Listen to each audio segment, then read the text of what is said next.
Okie dokie, it is live. Hello, everyone. Hope you are doing very, very well. Today we have Harold. Harold, Hey, folks. who's joining us here. I'm very, very excited to have him on, and it's going to be a very interesting episode. Basically, in this interview, it's stemmed off. It's an interesting story how this happened. So I posted something on Instagram where I was saying that I think if you speak a language, it doesn't necessarily mean that you can teach it. And a lot of people were agreeing in the comments. And then Harold jumped in and he said, "Oh, I disagree." And then we had an interesting conversation about it. Harold brought up some interesting points about it that got me thinking. And I thought, fascinating. We should get him on YouTube and be cool to make a video about this. So we have Harold on, and we'll be talking about that. But first, let's take a step back. Harold, tell me, I like your sense of style. You dress interestingly. Cool. Tell me, is there a story behind that? Tell me about it. It's been like a journey over about maybe 15 years, which started with I live in Los Angeles now, but at first I lived in the South. That's where I'm from, in Memphis, Tennessee, and I was involved with this African dance group, and we were very much into different African cultures from different African countries, and I was exposed to those different cultures, small parts of them, and a little bit of the Rastafari culture Nice. from Jamaica. So Can you get a little closer to your microphone by any chance? sure, Or maybe my volume's low. It's one of the two. Either my volume's low or your microphone. One of the two. I'm sure it's low. How's about this? Is it getting better? A little quieter, I think. Try that. Is that getting better? I think so, yeah. We're good. That sounds good. Bam. No worries. Okay. How's about that? Yeah, I think so. Okay. Yeah. Anyway, you're saying. Yeah, so I got involved with the whole Rastafari thing when I was younger. Not too serious, but I was exposed to it and I kind of liked it. There's a little bit of a lot of a spiritual thing involved with it. But then, years later, I went through the military. I was a Marine, and we had opportunities, every opportunity that we could to get away from our drill instructors, we took. So one of those escapes was to go to church, and I went to just about every different, discipline. I went to the Buddha church and to the Catholic and to the, Christian. Getting feedback on your mic. Yeah. Oh, there we go. I think we're controlled. Yeah. I think we're good. My cord is a bit old. Perfect. Okay. That's perfect, actually. Whatever you did, that's excellent. Now it's like the best. All right, I'll try to leave that alone. Okay. So stemmed from that, and just a lot of looking around over the years, and I just kind of pick and chose what I like. Nothing really serious about it. I wear locks, so I keep them covered, kind of like the Rasta culture, and then So what is that culture, Rasta culture? Tell us about it. So it's pretty. It's changed between coming from Africa and reaching Jamaica, but the overall premise of it is being able to take care of Earth. You know, um, it's kind of a battle between Jamaica and where they think cultures have been changed and affected by colonialism. Not too much. I don't pay attention too much to that part, but what's most important to me is taking care of the body, and they're really strict about a vegetarian diet, a clean diet, and pretty much the cleanliness of the body. So it's something that I use to kind of stay disciplined and avoid cookies and burgers and nasty foods. So that's why that's a part of my lifestyle. But for them, something a little bit more chaotic, I think. But So is it like when you look at this Rasta? Am I pronouncing that right? yeah. Rasta. So is it come from? I know you said a mix of Jamaica and what was it? Yeah, it definitely stems from Africa, from Egypt. From Egypt. Uh-huh. Interesting. Yeah, that's the Interesting. history of it. And now it's how did it mix with Jamaica and like how did that happen? Well, of course, the history of Jamaicans is they, they are Africans. They're descendants of Africans. That's where they came from.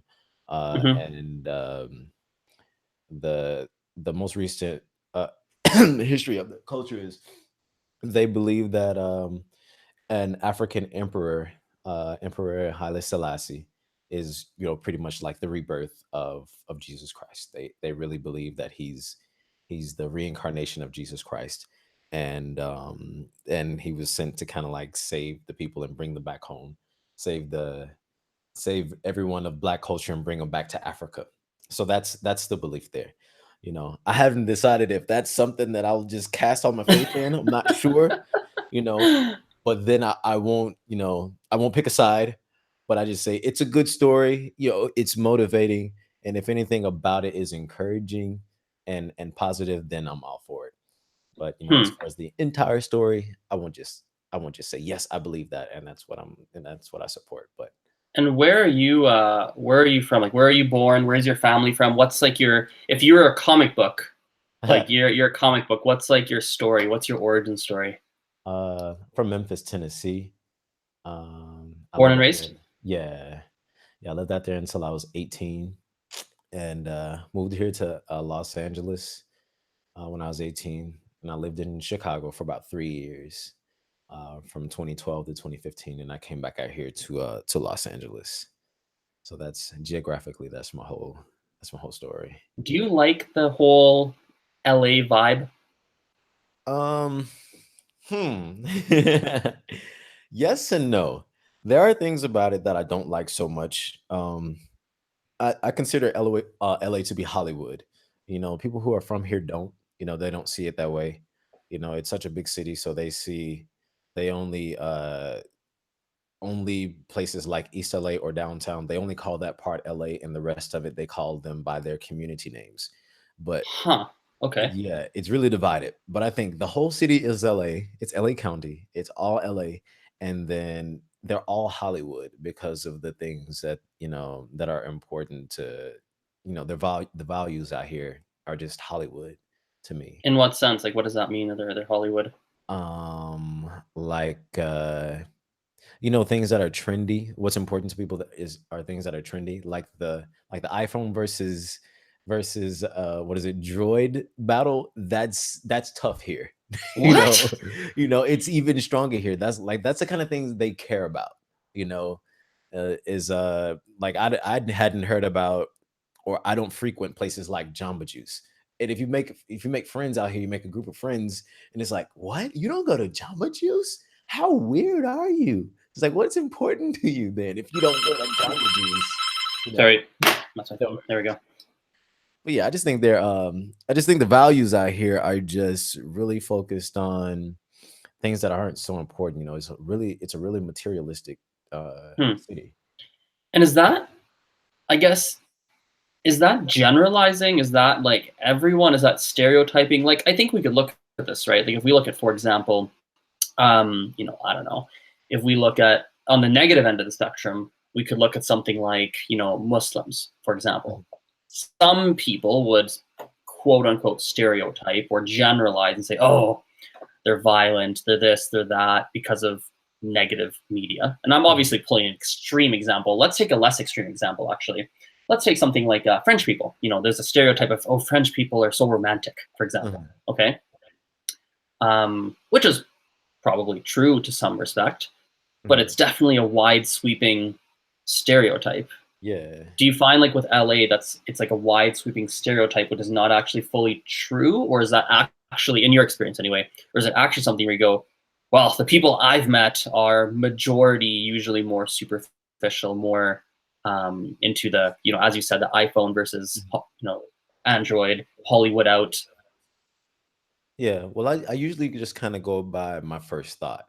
There's right? a bunch of different ways that I would describe LA, and especially with how many cultures are mixed here. That part is gorgeous. You get different kinds of food, different kinds of people, languages are everywhere. Um, and then I work with Los Angeles Metro with the trains, and you'll hear a different language every day. You'll hear Russian, Swedish, German, and that part is gorgeous.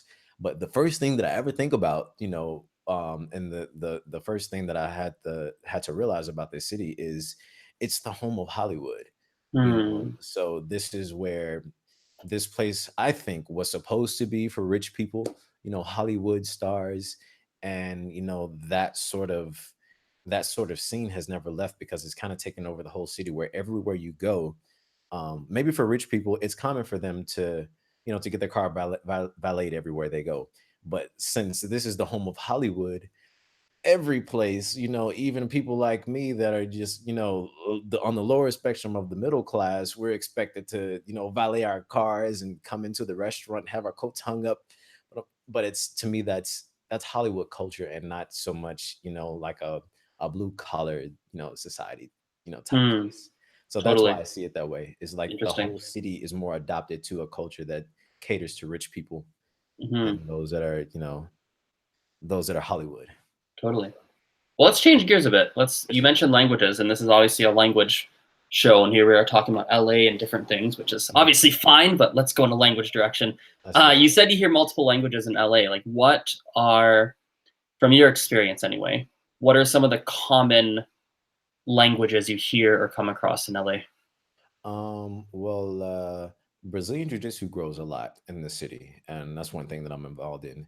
So every now and then you'll hear some Portuguese, some Brazilian Portuguese, which Hmm. is really common. And I'd love to jump in and and help those guys out and give them all kind of tourist advice. But of course, I'm not fluent in it. But I've been noticing that I'm hearing a lot of Portuguese because I'm also like 10, maybe 15 miles from LAX. So, people come here who can't drive, and they use the train systems and the buses. I'm exposed to that. But lots of Spanish, of course. Okay. Spanish, Portuguese, and every now and then, especially when I go to places like Santa Monica Beach, the tourists are there and I'll hear, German, Russian, and Italian. Those are Hmm. the three that I hear the most frequently. Then people who live here, some languages that I'm not so familiar with, but languages from India. I can't call them because I couldn't recognize them if I hear them. Yeah, we're everywhere. Indians are we Yeah. rival the Chinese in that sense. I mean, we we Uh, we are everywhere. I mean, I literally met a guy from a country that I've only heard of, and I know a couple things, but I knew literally zero things about, hmm. which is how's it pronounced? He said Eritrea in English. Huh. Country I like literally only heard of, and I knew before last week zero things about. Met these Mhm. three guys from there. They're in a coffee shop. They're sitting next to me. I hear them talking for like an hour because I was working and stuff. And I thought, what are they speaking? Like, what language is that? I can't place it. I can't even place the language family. Hmm. So I asked these guys, like, where are you from? And we're talking. And he's like, oh, yeah, we have lots of Indians there. And I was like, what are we doing there? What are we doing in Eritrea? Like, what was the appeal? So yeah, we're definitely everywhere. Uh, Yeah, that's good. That's good. Yeah. What do you speak language wise? Say again. What do you speak language wise? I spend the most time with French. That's a language, even though I still feel like my skill is absolutely rudimentary. I spend the most time with French, and I'm studying too much at once. But I'm studying French, Portuguese, Spanish, Italian, German, Russian, and and one African one. I'm giving it very little time. So little time you can't remember the name. Yeah, Swahili. Swahili. Oh yeah, Nice. and Korean as well. I'm trying to learn the Korean characters, which is that's a battle because So I've wait, let's do this again. So hang on, give me a list. You said so French, uh-huh, German, uh-huh, Russian, uh-huh, Russian, Swahili, uh-huh. Portuguese, Italian, Portuguese, Italian, Spanish. Spanish, Yeah. Did we miss something? That Korean. sounds about right. That sounds about right. Did you say Korean or no? Didn't you say Korean? Yeah, I'm learning the characters. Okay, characters, Korean. Yeah, So 8. I think we got them all. Yep. Why so many? Isn't that hard? Isn't that like how do Well, you keep up with that? How does your brain not explode? Like I literally do 1, and even when I do 2, my brain goes, ah! mhm. Like, how Well, do you do that? the motivation was for it. Um, w- in school we study about 8 different subjects at once. So if the subjects are all new, you're exposed to 8 different new things on a daily basis. So I thought, okay, I'm not gonna doubt the capability of my brain because I still don't know how it works, exactly, and I don't really know its full potential. So I'm just gonna jump in this. I've got nothing to lose. I'm gonna learn all, you know, go for 7 or 8 languages at once. But my goal is not really to gain fluency in those languages. I'm really trying to figure out how exactly do we learn our first language, and that's why I was so interested in that.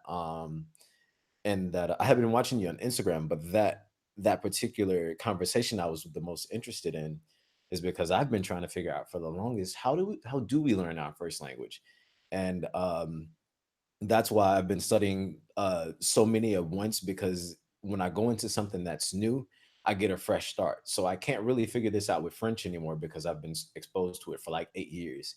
It's I'm comfortable with it, so it doesn't feel as brand new. But when I go to Russian, on the other hand, I get to see things that I might miss with languages that I'm more used to.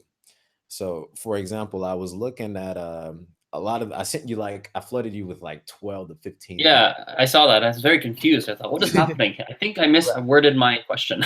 Yeah.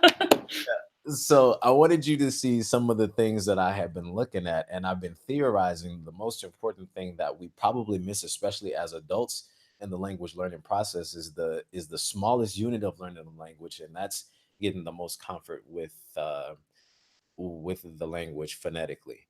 So Hmm.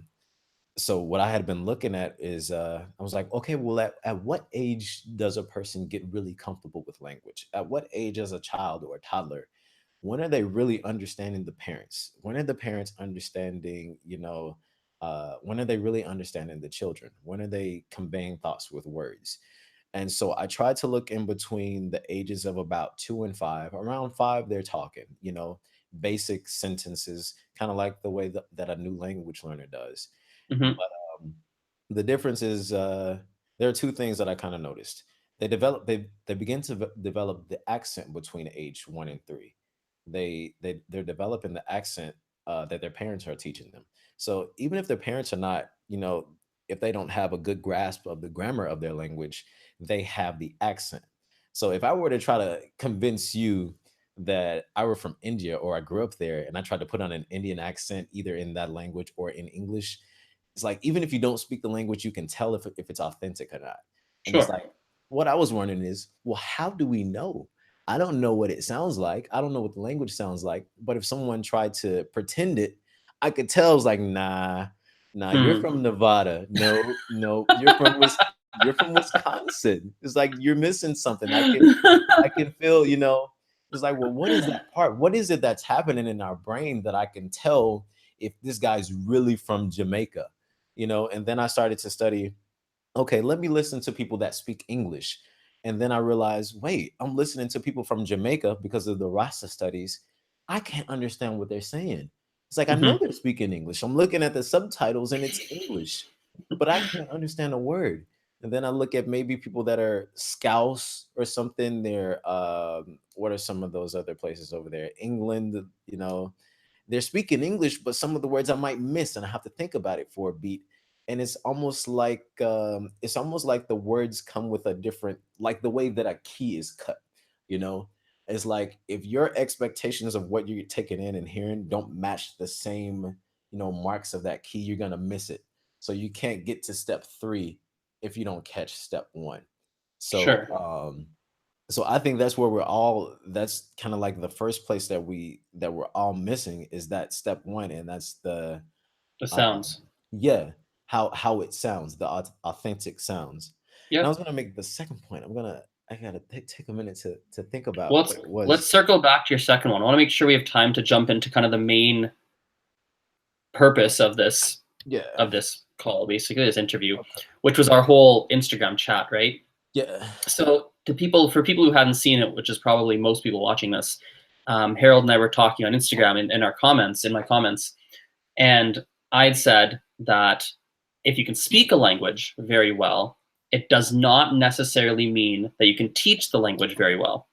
And Harold disagreed and gave some reasons for it. And so let me kind of make my case. Let me kind of say where I was at and where I currently am at and then I want to hear kind of your thoughts on this, Harold. Okay. So where I'm at on this is, you know, if someone speaks the language really well, let's say I speak English very well, for example, or someone speaks French very well, or whatever the language is. If they're given an adult learner, someone who's, let's say, 29 years old, 42 years old, 36, whatever age, an adult learner, and they're going, hey, I want to learn your language. I think that someone who is a native speaker but does not know how to convey that information properly and doesn't know how to break it down for someone and teach it in a way where the learner is going to absorb it, you know, even though the native speaker is so strong, where my head is at right now is I struggle to believe that they could teach that language well. I don't think there's a direct correlation. Now, my understanding of what you were saying, and I'll let you speak for yourself in case I've gotten it wrong, but my understanding of what you were saying is, hey, well, let's look at kids, or even let's look at children. I think the example you gave, if I remember correctly, where their parents maybe have no idea how to teach a language, but they're able to help their child develop language. You're saying something like that? Yes, absolutely. So do you want to maybe dig into that and maybe share what your perspective is? Right. I'm thinking it has a lot to do with the learner. So if I'm teaching, let's say I'm teaching someone English, I'm teaching a man who's 35 versus teaching a child who's a year old. I'm going to teach them both differently.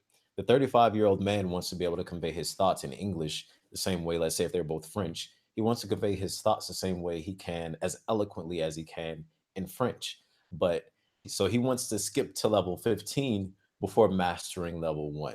And it's Yes. like you're never going to be able to do it until you meet those requirements starting in the beginning.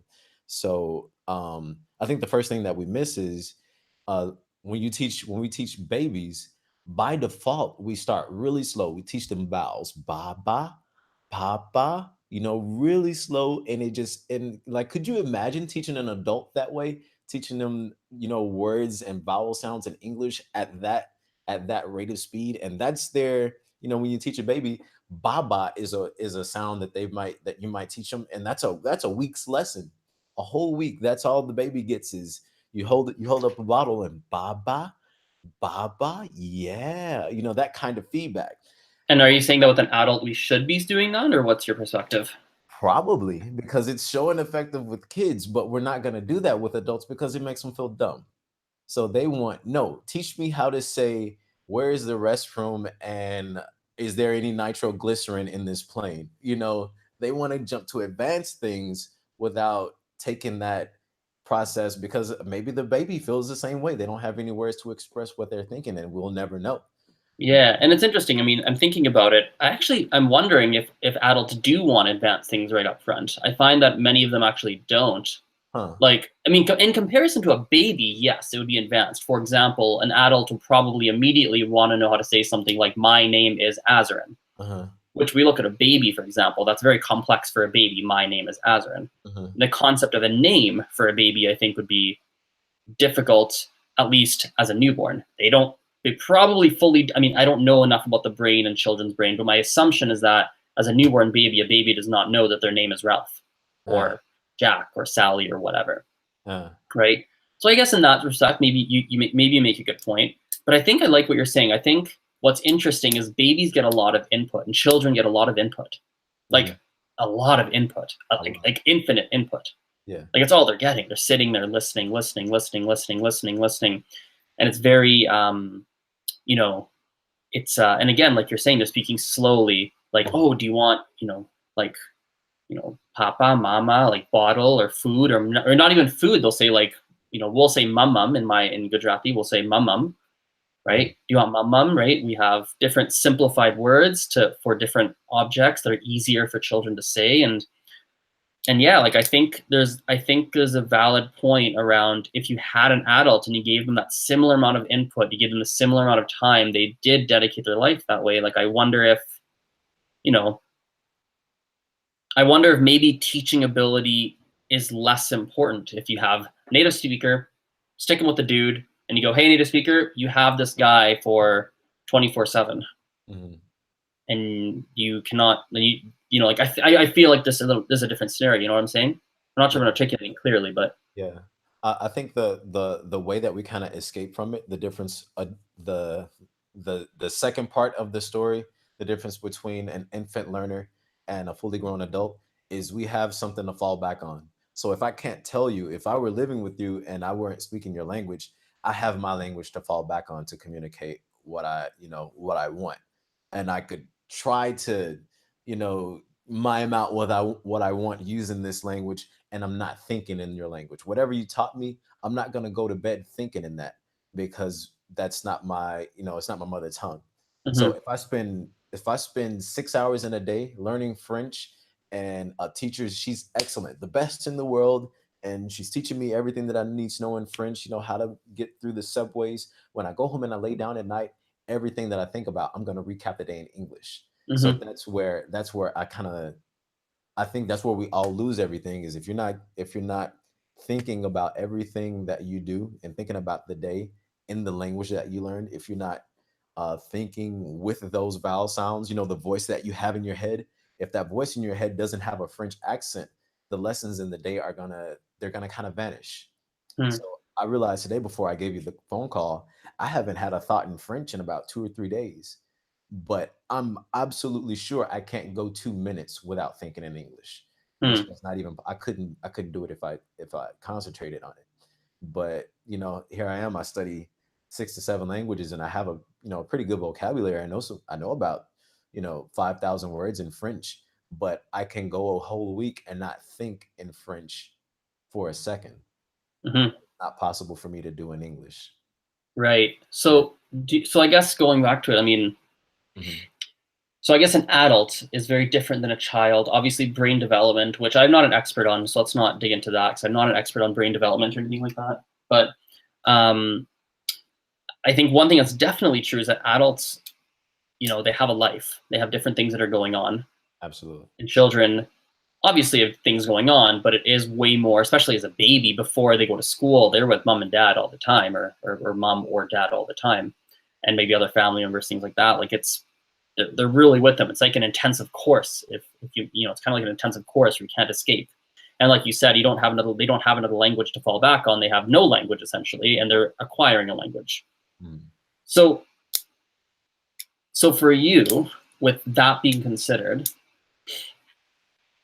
would you say that a teacher's experience or the teaching style doesn't matter then? Not so, I don't think so. I don't think so. Not so much, because I've learned. I can remember a time where I picked up some stuff from a person that was just, it was random. It was like a person on a bus, you know, and I probably never saw the person again. But whatever I learned from him, it stuck with me for a few years, you know. Oh, it was an Italian guy. He was teaching me he was correcting an Italian phrase that I tried with him, and that it stuck with me from about 18 to 22. But he wasn't an Italian teacher. He didn't teach Italian grammar, but he just corrected something, and I was able to hear him, and I was able to stare at his mouth to see how his lips moved, with the words. And I thought about that daily. That's what I thought about. Hmm. And then I kind of realized, years later, well, why do I remember that moment? Why is that moment so, why have I kept that? Why have I held on to it? And what's the difference between that and picking up a French textbook? Even if I could learn, memorize 20,000 words in this French textbook, why is it that I can remember this moment from 3 years ago with this experience with this guy versus, this moment? But, I think it's all about the learner thinking about the experience and recapping it over and over again. Let me put it to you this way: do you think, and I'm wondering, do you think someone who can articulate things very well, who does have, let's say, who can teach very well, let's say, do you Mhm. think that can simplify the process for someone? Absolutely. Yeah, I think Okay, so. Yeah, okay. it does have an effect.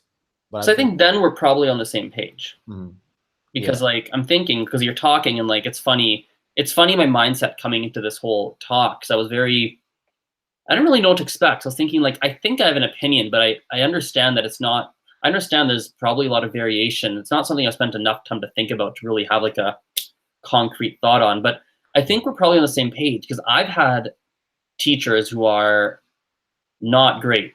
whether it's an actual teacher, like I'm in a class, or Okay. whether it's I'm in a country and I just have a friend who's kind of trying to explain something to me, or like whatever it is. And Yeah. I've definitely had people that it's like, if you were to judge them on their teaching ability, they are not a good teacher, at least for me, Oh, right? I see. I see. But just like you said with the Italian guy on the train, or on the train or bus, you said, I still learned a lot from it, because I'd be like, okay, let me watch their lips. Let me watch how they're using that word in their conversation. Let me watch to see let me watch their behavior. Let me see if I could still take something out of it.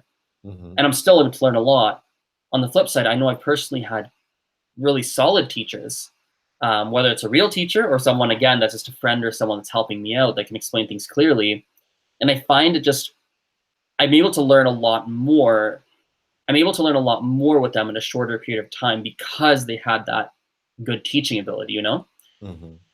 So I think kind of what I'm taking away from this, and based on what you said, based on like my own thoughts, I think my new opinion now, and I'm curious what you think, is that if a teacher's not fantastic, you can still learn a lot from that person if you go in with an open mind and you try and figure out how you can take a lot from it.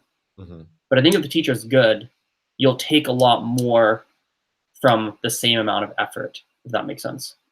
I don't know. What do you think? I can see that. I can see that.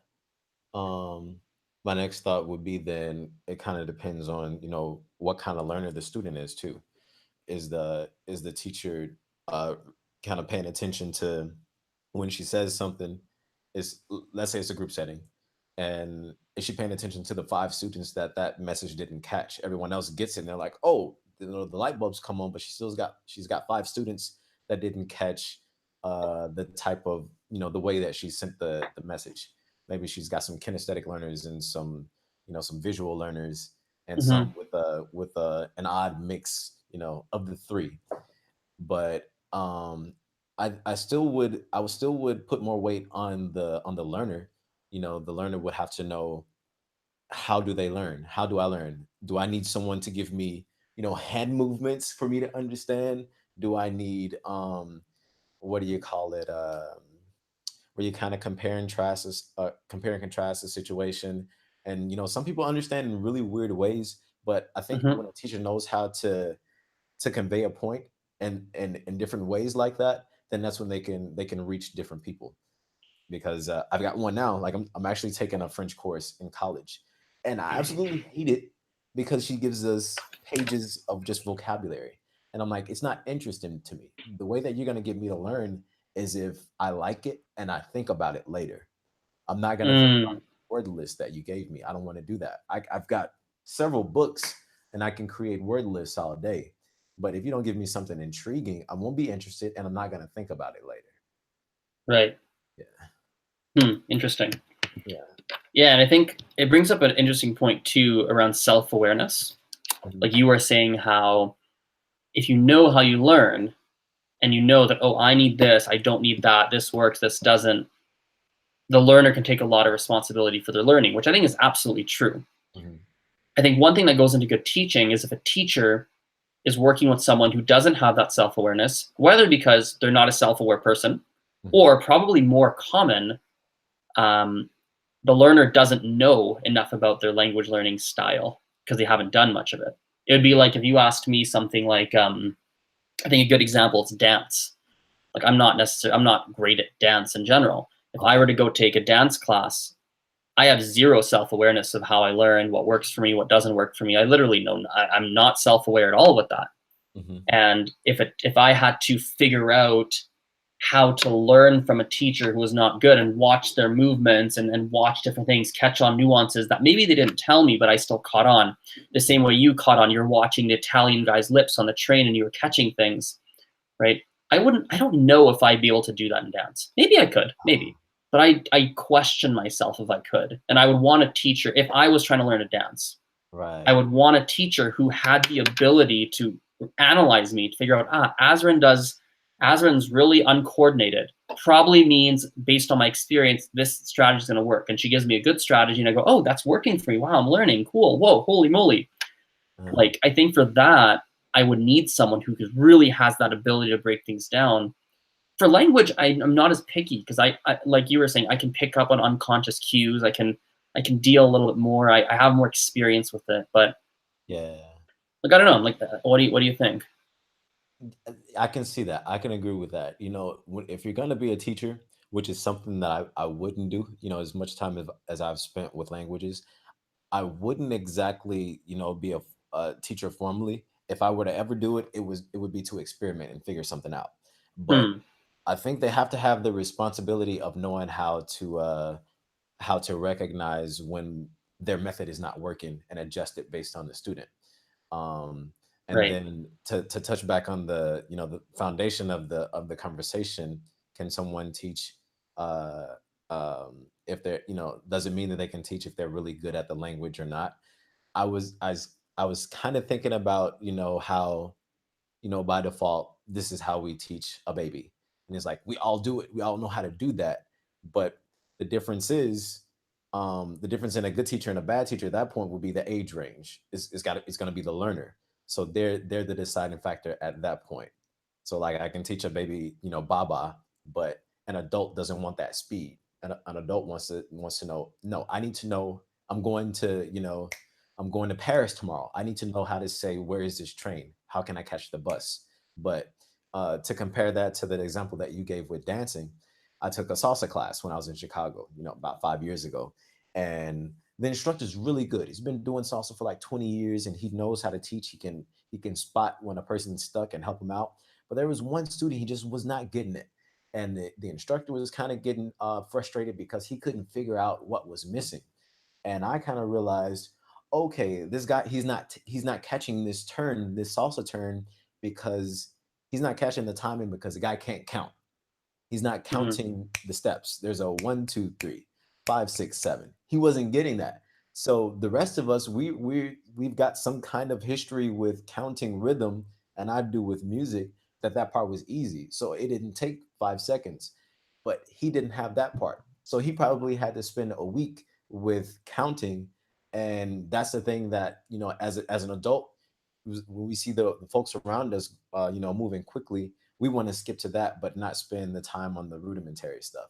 Hmm. So that kind of applies to, a Yeah. English learner who's not patient with saying nope. Well, you got to learn vowel sounds before you learn how to say words. You don't Sure. know the consonants yet before learn how to say words. Yeah. So Yeah, and you're right. There's definitely the patience element, and there's definitely like step by step, which totally is like absolutely right. And like, yeah, it'd be difficult. Like even me, I'm thinking about it. If I was taking a class or working with someone who legitimately all they did was let's spend a week on a couple vowels, it would drive me up the wall. And but the thing is, though, you're right. It does need to be done.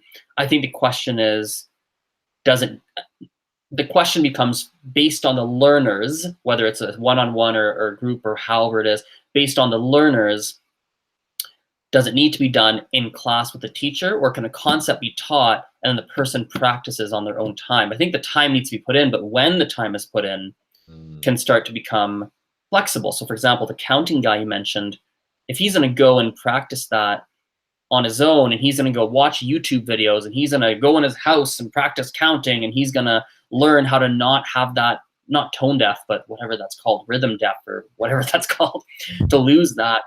Even though he did 1 hour in class of it, by the time he's in class 2, he's ready to move on. But some people might not do that practice at home, and they do need a month of lessons where it's literally just, can you count? yeah, and Yeah, it's interesting. real. It's absolutely real. Mm, Uh, yeah, that's totally. yeah. That's some good Anyway. points. That's helping me now. I'm starting to think, it's like, yeah, you know what? I'm not even taking my own medicine here. I like to skip to the advanced stuff. It's like, yeah, save the rudimentary stuff. Okay. I've been doing this for years. Let me skip to giving lectures in Russian, But Yep, yeah. totally. Well, let's wrap this up here. I think we've been going for how long has this been going on? 39 minutes, looks like 39, 40 minutes, something like that. Yeah, Quite a something like while. that. 40-ish, something like that. Yeah. Any final things you want to say, Harold, before we wrap up? Um, well, I think we've covered I think we've covered a good spectrum of stuff that'll give anybody watching, some motivation and some good stuff to look at. So I'll leave it there until if we talk again, I'll save any more rounds for a later on Yeah. talk. I think the last thing we can maybe do is I think you mentioned, I just remembered right now, I should have mentioned it earlier. You had some questions you wanted to ask me? Oh Or yeah, no? I don't know where you're from, like where you live, what languages you're working on, and yeah, Yeah, that. so I'm from Canada. I live in Calgary. Okay, My family's from India. okay. Um, and but they're born in Uganda. So they're born in Uganda, but they're from India originally. Hmm.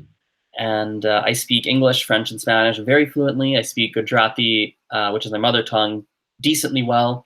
And then I've been learning Mandarin for about 4 years, and I Okay, speak that at a, let's say an intermediate level, I guess we could say. okay. And how do you feel with Mandarin? Good. I mean, it's good. It's coming along. It's coming along for sure. It's progressing. I feel reasonably comfortable with it. Okay. Um, my biggest challenge right now is I freeze when someone speaks to me, Mm, and it just takes me an extra moment to get a lot of the words out. Even though I know I understood what they said, I know what I want to say. It just takes me an extra moment to kind of get those words out right now. mm, It's kind of in that kind of phase. I'll get through it, but that's kind of where I am right now with it, which is weird because before, if we were to rewind 2 years, I was in a phase where I could just speak a lot of stuff. I could just spit something out. It was probably wrong, but I had more confidence with spitting stuff out of my mouth okay. because I was in China at the time. And so there's a lot of stuff I had to just speak to get things done, like Uh, food, or if I needed to buy something, or I was used to just using the language uh, versus probably in more recent history, I've been doing a lot more listening. And so mm, now I'm getting in some more opportunities to speak, and I'm finding that I guess I haven't done it in a while, and so it just takes that extra second to go. Oh, all that stuff all the extra knowledge you've accumulated in 2 years, I haven't spoken with it that much, and so that's kind of the thing I'm on right now. okay. I think my last question would be, do you think that you think in the language based on your surroundings? When you're in China, you tend to think in Mandarin, and based on whoever's around you in your environment, the language that you would be more likely to think in that language, favorite over Yep, other. totally. Yeah, I find that depending on where I am, people I'm with, language I'm speaking, totally. I think the one exception. So if I'm speaking in French, I'll think in French, generally speaking. Speaking in Spanish, I'll think in Spanish, generally. Even Mandarin, where I'm not as fluent, I'll think in Mandarin. Even, Gujarati, I'll think in Gujarati. The exception, however, is if I need to say something that I maybe haven't said before, or that is a little bit more complex than usual, Mm, something like that, then I might have to pause and go, okay, wait, how does this work? I'd say this in English. Okay, so this would probably work like this in Mandarin or French or Spanish or whatever. Okay, let's figure out the grammar of that. Okay, cool, got it figured out. Then I'd say it. But uh, once I've said that, whatever that sentence was, whatever was required to put that sentence together, once I've said that a couple of times, if I need to say it again, now it's straight into that language. okay, I see. Yeah, That makes sense. I like that. That's totally. Anything else you wanted to ask? I know I apologize. I know you mentioned at the beginning you had some questions for me. I should have brought it up earlier, but is there anything else you wanted to ask? that was the main one. I wanted to know what you were focusing on because I don't really have the language conversation with folks. It seems like we have the when I look at videos, it seems like the same kind of topic is always revisited. How to pick up a language in 30 minutes or 30 days. Mm, It's like, come on, guys. It's like, yeah, mm, everybody's an expert of how to become fluent in 20 minutes or how to become mm, fluent in your sleep.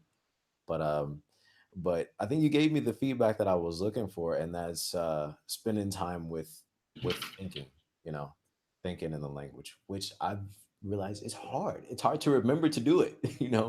When I'm mm. around English, I don't think in French, like I mentioned earlier.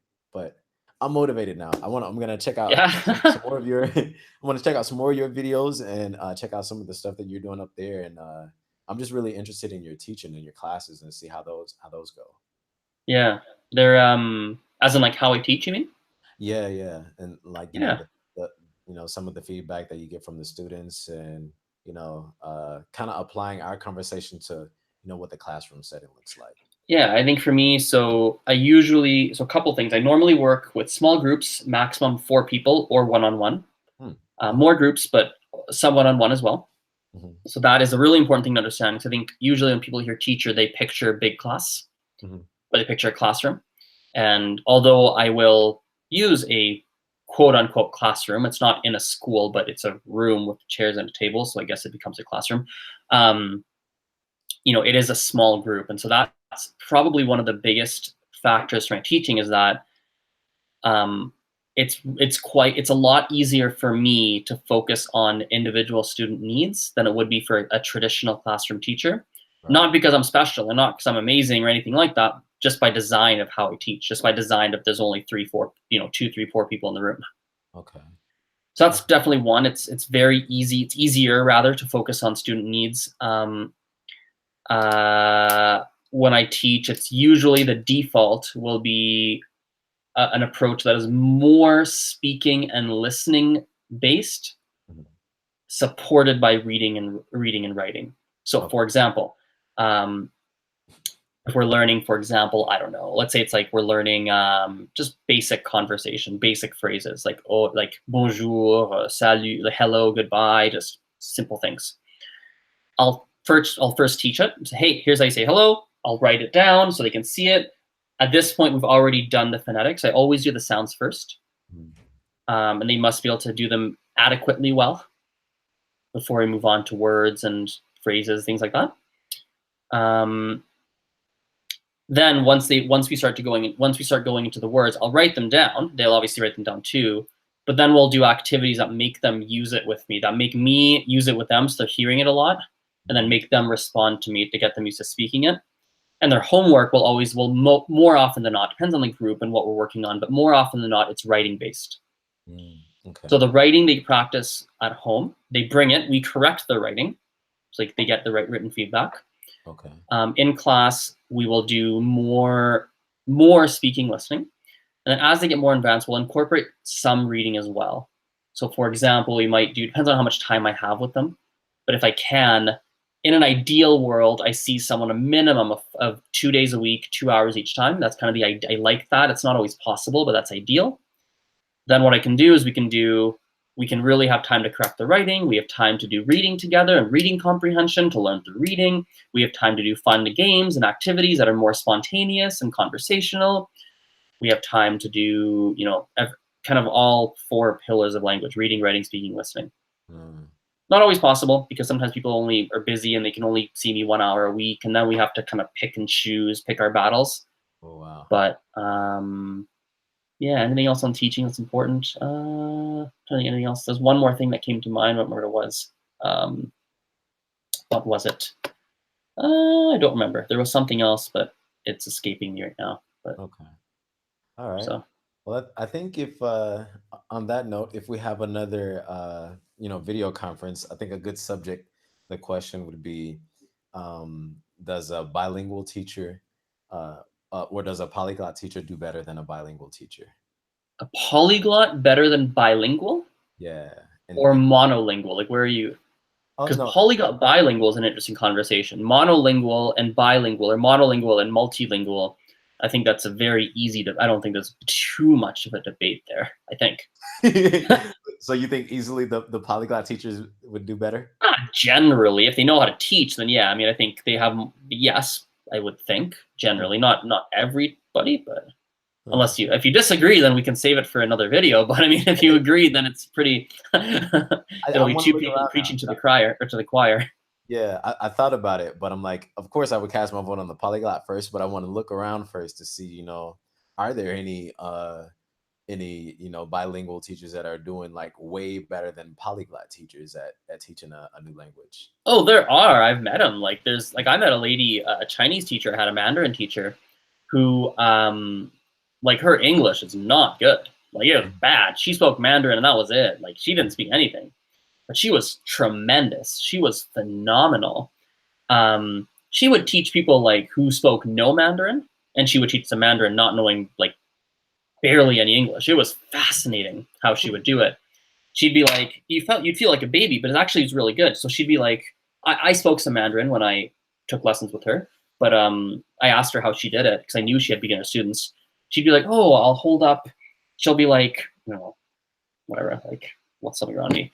She'd hold it up and be like, 手机, 你说, you speak, and you say, oh, 手机, no, then she'd say it again, 手机, then you have to cut, right? And so a lot of like, think of a baby in a lot of ways, right? Like it's very, not, babies, you don't go, no, you don't do like that, but it's that very basic, simplistic, lots of pictures, lots of big gestures. She had a very, she could have been a voice actress, really.